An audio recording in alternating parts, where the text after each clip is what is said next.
ஜெயச்சந்திரனின் அடடா audio offer 5 முதல் 70% வரை டிஸ்கவுண்ட்.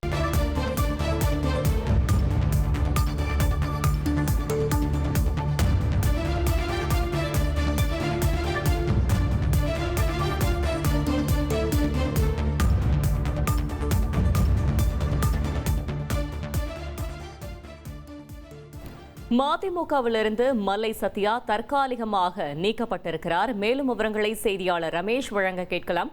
ரமேஷ் வணக்கம். இதற்கான காரணம் என்ன? முழு தகவலை சொல்லுங்க. மதிமுக துணை பொதுச் செயலாளர் மல்லை சத்யா மதிமுகவில் இருந்து தற்காலிகமாக நீக்கப்பட்டிருக்கிறார். 15 நாட்களுக்கு அவருக்கு அவகாசம் என்பதும் கொடுக்கப்பட்டிருக்கு. மதிமுக பொதுச் செயலாளர் வைகோ மல்லை சத்யா கருத்து வேறுபாடு நிலவி வருகிறது. மதிமுகவில் உட்கட்சி ஜனநாயகம் வேண்டும் அப்படின்னு சொல்லி மல்லை சத்யா சமீபத்தில் உண்ணாவிரத போராட்டம் எல்லாம் முன்னெடுத்திருந்தாரு. இந்த சூழல்ல தான் மதிமுகவின் சட்ட விதிகளுக்கு மீறி ஒழுங்கீனமாக செயல்பட்டதாக சொல்லி மதிமுகவில் இருந்து மல்லை சத்யா தற்காலிகமாக நீக்கப்பட்டிருக்கிறார்.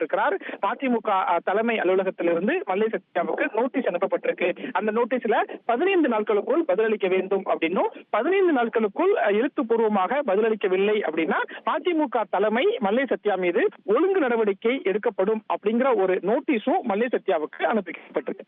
ஜெயச்சந்திரனின் அடடா ஆடியோ ஆஃபர் 5 முதல் 70% வரை டிஸ்கவுண்ட்.